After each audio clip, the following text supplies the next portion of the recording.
शुरू करते हैं। हमने कहा पूर्ण प्रतियोगिता में बाजार संतुलन, 2 मिनट लिख लेते हैं। पूर्ण प्रतियोगिता में बाजार संतुलन या पूर्ण प्रतियोगिता में किसी वस्तु के कीमत का निर्धारण कैसे होता है। तो देखिए, सबसे पहले जाने कि संतुलन कीमत क्या है या संतुलित कीमत क्या है। तो वह कीमत जिसमें किसी प्रकार का बदलाव न हो, वह कीमत जिसमें किसी प्रकार का क्या हो, अब देख लो कीमत में बदलाव न हो कैसे होगा।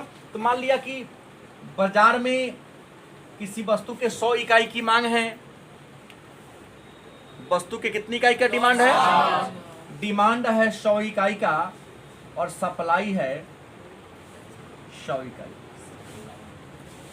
किसी प्रकार का बदलाव होगा भाई। डिमांड कितना है 100, सप्लाई कितना है 100, इसे क्या कहेंगे। मान लो डिमांड है 90 और सप्लाई है 80। डिमांड कितना है 90, सप्लाई क्या है 80। तो कहेगा हमको जो चाहिए, तो कहेगा ना ना रुकिए ठहरिए ना, पहले इसको पहले स्लाइड में लगे हुए ना, दाम बढ़ा देगा। क्योंकि डिमांड क्या है ज्यादा है और सप्लाई क्या है, या कभी हो सकता है कि डिमांड 80 हो और सप्लाई 100 हो। गलत सही, मांग कम हो और पूर्ति क्या हो। तो संतुलित कीमत उस कीमत को कहते हैं जिसमें किसी प्रकार का बदलाव परिवर्तन न हो, जितना डिमांड हो उतना ही क्या हो। डिमांड से सप्लाई कम हो या सप्लाई से डिमांड कम हो तो संतुलित नहीं क्या हो गया, असंतुलित हो। तो प्रश्न है, तो पूर्ण प्रतियोगिता के बाजार में कीमत का संतुलन कैसे होता है। तो पूर्ण प्रतियोगिता की परिभाषा शायद आप सबको पता है, पिछले क्लास में हमने बताया था कि पूर्ण प्रतियोगिता का बाजार उस बाजार को कहते हैं जिस बाजार में किसी वस्तु या सेवा के अनेक सारे उत्पादक और अनेक सारे विक्रेता हो और वस्तुएं समरूप होती हैं। क्रेता न तो विक्रेता को प्रभावित करता है और न ही विक्रेता क्रेता को प्रभावित करती है। गलत या सही। और मैंने कहा बाजार, पूर्ण प्रतियोगिता तो समझ गए बाजार, तो बाजार उस स्थान को कहते हैं जहां क्रेता और विक्रेता आपसी प्रतिस्पर्धा के आधार पर, मोल जोल के आधार पर वस्तु की कीमत का निर्धारण। तो प्रश्न है पूर्ण प्रतियोगिता के बाजार में कीमत का निर्धारण कैसे होता है। तो पूर्ण प्रतियोगिता के बाजार में कीमत निर्धारण या कीमत का संतुलन वस्तु की मांग और वस्तु के पूर्ति के द्वारा होता है। किसके द्वारा, वस्तु की मांग जितना है वस्तु की पूर्ति भी उतना ही है। मतलब वस्तु की मांग और पूर्ति जहां पर एक दूसरे को कटान करे या दोनों क्या हो जाए, बराबर हो जाए, वहीं पर वस्तु की कीमत का क्या होता है, बाजार का क्या होता है, संतुलन या कीमत का संतुलन। लेकिन देखिए बाजार संतुलन या कीमत संतुलन के संबंध में 3 प्रकार की विचारधाराएं। बाजार संतुलन या कीमत के संतुलन के बारे में कितने विचारधाराएं हैं। सबसे जो पुरानी विचारधारा थी उस विचारधारा के समर्थक डेविस रिकार्डो हैं, शास्त्री अर्थशास्त्री डेविस रिकार्डो। रिकार्डो महोदय, इनका मानना था, इनका कहना था कि वस्तु के कीमत का निर्धारण उत्पादन लागत के आधार पर होता है। वस्तु के कीमत का निर्धारण मूल्य का उत्पादन लागत, मतलब हम कीमत तय करेंगे उतना ही जितना कि बनाने में खर्चा हुआ। मान लिया कि हम बाजार में किसी वस्तु को हम बना रहे, कंपनी किसी वस्तु को बनाती है, गलती की सही। तो मान लिया कि कंपनी ने बनाया 100 पेन। कितना पेन बनाया, 100 पेन बनाया। 100 पेन बनाने में इसको मान लो 5000 रुपया खर्चा पड़ रहा है। कितना खर्चा पड़ रहा है, 100 पेन बनाने में कितना खर्चा पड़ रहा है, 5000। तो एक पेन की कीमत क्या होगी, तो 5000 बटा 100 कितना होगा। वस्तु के कीमत का निर्धारण उत्पादन लागत के आधार पर, उत्पादन लागत कितना है। तो पहले देखेंगे वस्तु को बनाने में हमको कितना खर्च हुआ, वस्तु को बनाने में हमको कितना, तो जितना खर्च होता है क्या उससे कम में हम वस्तु को बेचेंगे, बेचेंगे तो क्या होगा। लेकिन याद रखिएगा यह केवल पूर्ति पक्ष को जोड़ दिया। किस पर? किस पक्ष पर? वस्तुनिष्ठ प्रश्न हो गया, ये जान लो, इसलिए मैं यह फोकस किया हूँ कि वस्तु के कीमत के निर्धारण उत्पादन लागत के आधार पर होता है। इस बात को किसने कहा? रिकार्डो। और रिकार्डो ने अपने परिभाषा में किस पक्ष पर बल दिया है? मतलब रिकार्डो के अनुसार वस्तु की कीमत किसके द्वारा तय होता है? किसके द्वारा? माने पूर्ति तय करता है कि वस्तु का कीमत कितना होगा। माने पूर्ति ज्यादा होगा तो कीमत कम होगा, पूर्ति कम होगा तो कीमत क्या होगा? अब एगो था विद्वान थे, था नहीं थे, बहुत बड़े भी विद्वान थे, कहा कि महाराजा बड़ा गलत बोलते हैं, ये कोई बात थोड़ी ना। नाम था जेवंश और बालरस। जेवंश और बालरस ये विद्वान थे, कहा कि क्या ना हो गया कि पूर्ति के द्वारा कीमत तय होगा। क्या भाई, कीमत का तय मांग के द्वारा ना होगा। जितना बाजार में डिमांड होगा, लोगों का डिमांड होगा, डिमांड कम होगा तो इसका मतलब कीमत ज्यादा है। मांग का नियम ले लो थोड़ा सा। मतलब पूर्ति पक्ष मतलब वस्तु के कीमत का निर्धारण पूर्ति सिद्धांत ये कहता है, ये कहता है मांग के सिद्धांत के अनुसार, मांग के नियम के अनुसार। पूर्ति के सिद्धांत या नियम कहो, गलती की सही? रिकार्डो के अनुसार किसी वस्तु के कीमत के निर्धारण पूर्ति के द्वारा। जैसे पूर्ति कम होगी इसका मतलब मूल्य कम है। पूर्ति का नियम पढ़ाया हूं, याद होगा। पूर्ति का नियम क्या कहता है? यदि अन्य बातें समान रहे तो जैसे जैसे बाजार में किसी वस्तु की कीमत बढ़ती जाती है पूर्ति बढ़ती जाती है। वस्तु की पूर्ति और वस्तु की कीमत में धनात्मक संबंध सारे बच्चों को याद होगा। तो रिकार्डो के अनुसार वस्तु के कीमत का निर्धारण उत्पादन लागत के आधार पर होता है। मतलब पूर्ति पक्ष पर इन्होंने जोड़ दिया, कीमत कम है तो पूर्ति क्या होगी? और कीमत ज्यादा है तो पूर्ति क्या होगी? तो बस पूर्ण प्रतियोगिता में मूल्य का निर्धारण, मूल्य का उत्पादन लागत मतलब वस्तु को बनाने में जितना खर्चा हो उतना जरूर तय करेंगे। दूसरा तय कैसे रहता है? वस्तु का कीमत उपयोगिता के आधार पर तय होता है।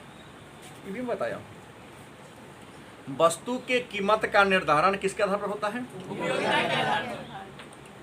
मन को इन्हें नहीं घुमाना है वाल्मीकि, मेरे बात को सुनना है। हाँ सुनना है। अब रसगुल्ला छोटा है, कीमत 12 रुपया है, 15 रुपया है। समोसा इतना बड़ा है, कीमत 8 रुपया है। अब मुंह हिला रहा है, पानी आने लगता है, खा गया इसलिए पानी आ गया इसको। अब ऐसा क्यों होता है? उस दिन बताए थे ना, ये रसगुल्ला छोटा है लेकिन उपयोगिता क्या मिलती है? उपयोगिता क्या है? ज्यादा मिलता है। और समोसा बड़ा है लेकिन हमारे बॉडी को उससे उपयोगिता, यूटिलिटी कम मिलती है। मतलब समोसा का दाम साइज बड़ा होते हुए भी कीमत कम है, क्योंकि समोसा में से मिलने वाला यूटिलिटी मतलब उपयोगिता क्या है? और रसगुल्ला साइज छोटा है लेकिन उससे यूटिलिटी मतलब उपयोगिता ज्यादा मिलती है, इसलिए उसका कीमत क्या है? हमारे जेवंश और बालरस महोदय ने कहा कि नहीं भाई, वस्तु की कीमत उपयोगिता के आधार पर होता है। जौना वस्तु में उपयोगिता ज्यादा है उसका कीमत क्या होगा? ज्यादा रख देता है कंपनी वाला, उपयोगिता कम है ना। सोना की उपयोगिता ज्यादा है, कीमत ज्यादा कर दिया। रसगुल्ला की उपयोगिता ज्यादा है, कीमत ज्यादा कर दिया। कोई रिश्तेदार के यहाँ समोसा लेके जाता है क्या? अजमन लेके जाता है। घटिया काम कहाँ हुआ? अब कहीं उसको समोसा ही पसंद हो तो क्या करेगा? पसंद है तो उतना लाएगा। अब हम जा रहे हैं तो हम अपने पसंद से लेके जाएंगे। मांग पक्ष के द्वारा तय होता है। किसके द्वारा होता है? मतलब मूल्य का समान उपयोगिता सिद्धांत मांग के नियम से होता है। कीमत कम है इसका मतलब पूर्ति क्या है? पूर्ति ज्यादा इसका मतलब कीमत क्या है? आ कीमत ज्यादा है इसका मतलब पूर्ति क्या है? मतलब यहाँ वस्तु समान उपयोगिता सिद्धांत के अनुसार वस्तु की जैसी उपयोगिता होगी कीमत वैसा ही होगी। कम उपयोगी वस्तु होगी, कीमत क्या होगी? कम होगी। कीमत कम होगी। अब वस्तु उपयोगी ज्यादा है, कीमत क्या होगा? आलू का कीमत ज्यादा क्यों है? पकौड़ी बना लो, चॉप बना लो, आलू पराठा बना लो, समोसा बना लो, चिप्स बना लो, भुजिया बना लो, आलू का मिठाई बना लो, सब चीज बना सकते हो। आलू का मिठाई बनता है, आलू का जलेबी भी बनता है, आलू का लालमोहन भी बनता है। हाँ बनता है, केला का ही बनता है, मैं खाया। आलू का हलवा भी बनता है, व्रत में लोग खाते हैं। अब मार्शल महोदय आए तो कहे महाराज अब दोनों आदमी जो बेकार लड़ रहे हैं, मार्शल साहब आए कहे कि लड़ने की कोई जरूरत नहीं है। ये क्या ना हो गया कि आपके बल आपका पलड़ा पूर्ति पर भारी है, ये कहता है आपका पलड़ा तो मांग पर भारी है। किसी वस्तु का कीमत एक पक्ष जज अच्छा वह होता है जो दोनों पक्ष के बातों को सुने।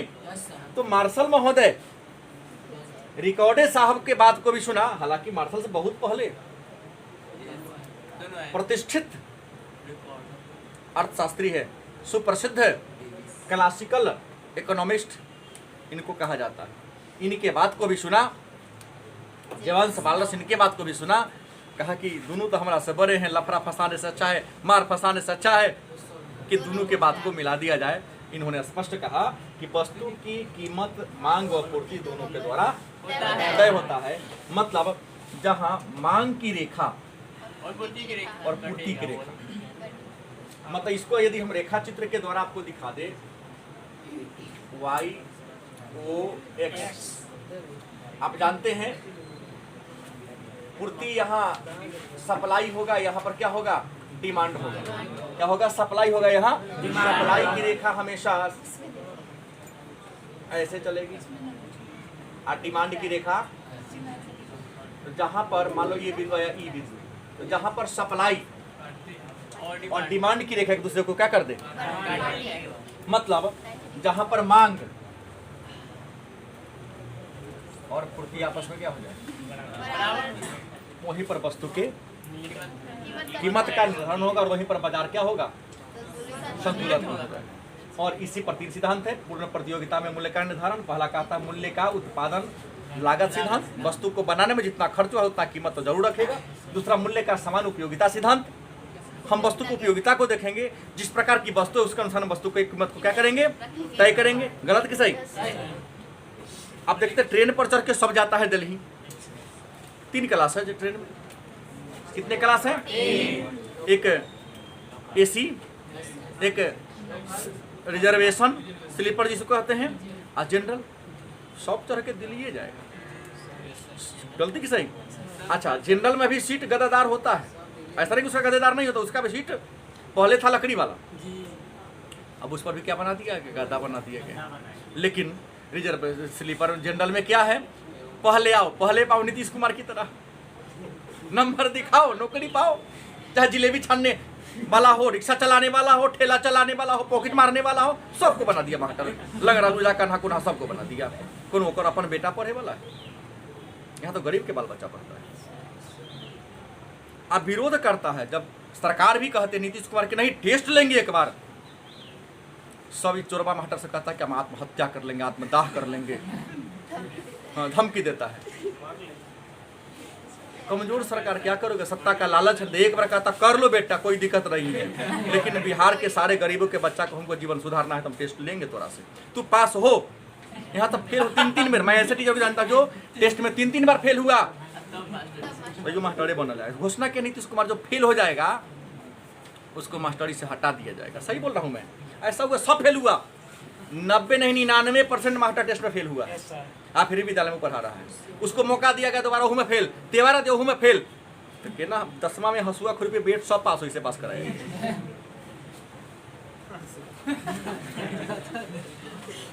क्या करोगे, देखा हूँ। तब हम विद्यालय में ट्रेनिंग में मैं गया, हमने कहा मैडम ये क्या है, तो 3 कोण है, क्या है ये क्या है, तो ये चरकोण है। हाँ, तो पढ़ाएगा वो मास्टर 3 कोण है चरकोण, उसको त्रिभुज का मतलब थोड़ी ना पता, इसे कहेंगे त्रिभुज है, वो चतुर्भुज है।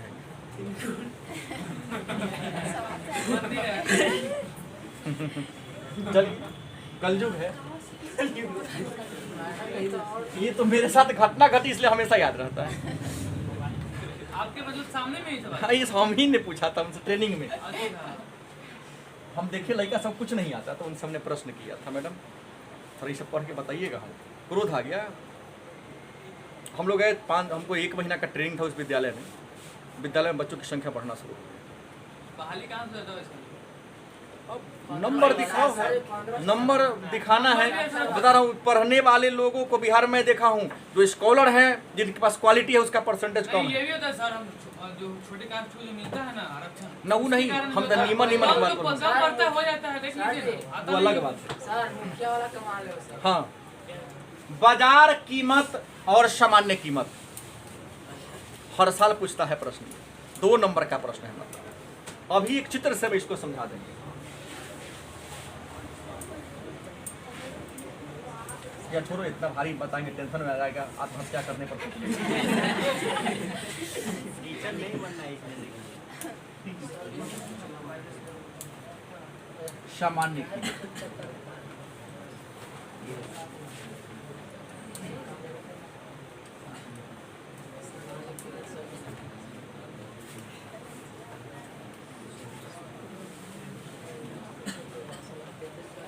चित्र बना दो, 2 नंबर मिल गया। सुनो प्रशांत का हमारी बात।